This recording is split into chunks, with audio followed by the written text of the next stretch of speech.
Bom, como já vimos como utilizar o LED com o Arduino, vamos ver um pouco sobre a teoria de que é um LED, porque esse dispositivo eletrônico a gente vai usar bastante. O LED, como eu já falei, é simplesmente um diodo emissor de luz, que é conhecido pelas suas siglas em inglês Light Emitting Diode, o qual é usado para a emissão de luz em locais e instrumentos onde se torna mais conveniente a sua utilização no lugar de uma lâmpada. Esse dispositivo vocês vão ver em inúmeros aparelhos eletrônicos. O LED, por sua vez, vai possuir diferentes formas. Aqui na imagem a gente pode ver diferentes representações do LED. Basicamente, todas se compõem de dois pinos, com exceção desse aqui, que será um LED multicore, que é um LED RGB, que a gente verá como utilizar aquele LED numa prática mais para frente. E a representação simbólica do LED na eletrônica é mostrada desse jeito.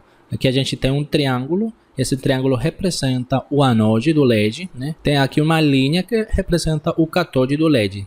Na real, essa aqui é a representação de um diodo, né? Só que ao ter essas setinhas aqui, ele indica que ele está emitindo luz. Por isso, esse símbolo como um todo é o LED. Mas a gente também na prática utilizou resistores. O resistor será outro dos componentes que a gente praticamente utilizará em quase todos os projetos que nós iremos fazer. Os resistores são componentes que têm por finalidade oferecer uma posição à passagem de corrente elétrica através de seu material. A essa oposição damos o nome de resistência elétrica ou impedância e possui como unidade o ohm. Por causa que o resistor se opõe na corrente, a gente consegue regular a corrente que entra em cada um dos componentes. Por exemplo, quando a gente colocou a resistência com o LED, nós estamos limitando a corrente que entrava no LED. A representação simbólica da resistência tipicamente é essa aqui da direita, né? Mas às vezes também a gente poderia encontrar o símbolo do resistor como se fosse um retângulo. Como a gente viu, o resistor possui diferentes valores de resistência ou de impedância com sua unidade de ohm.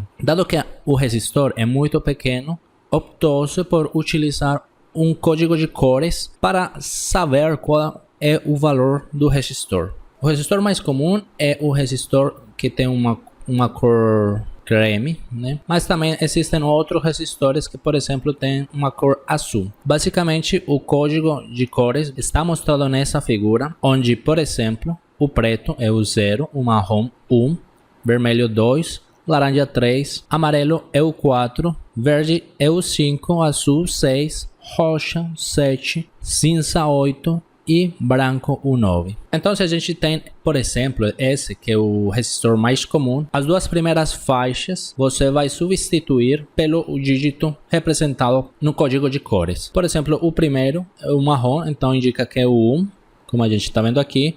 O segundo é o preto, que indica o 0, então estamos vendo aqui. Isso aí então seria um 10. A terceira faixa representa o multiplicador, o número de zeros que ele terá.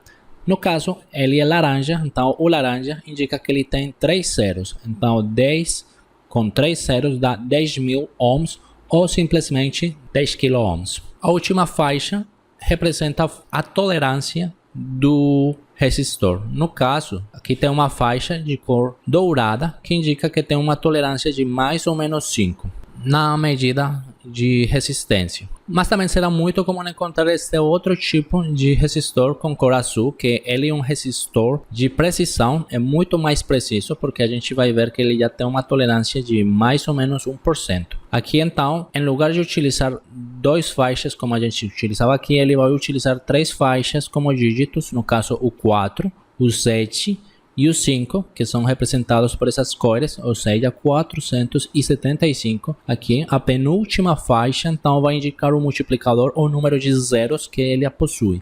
No caso, como tem vermelho, o vermelho indica 2, ou seja, tem 2 zeros. Ou seja, que esse resistor aqui seria 47.500 ohms ou simplesmente 47,5 kΩ. Aqui na última faixa então representa a tolerância, que no caso é essas aqui, que é marrom, então ele tem 1% de tolerância. Perfeito, gente. Uma vez então vimos uma rápida revisão nos componentes eletrônicos, vamos continuar com a nossa aula na utilização das saídas digitais.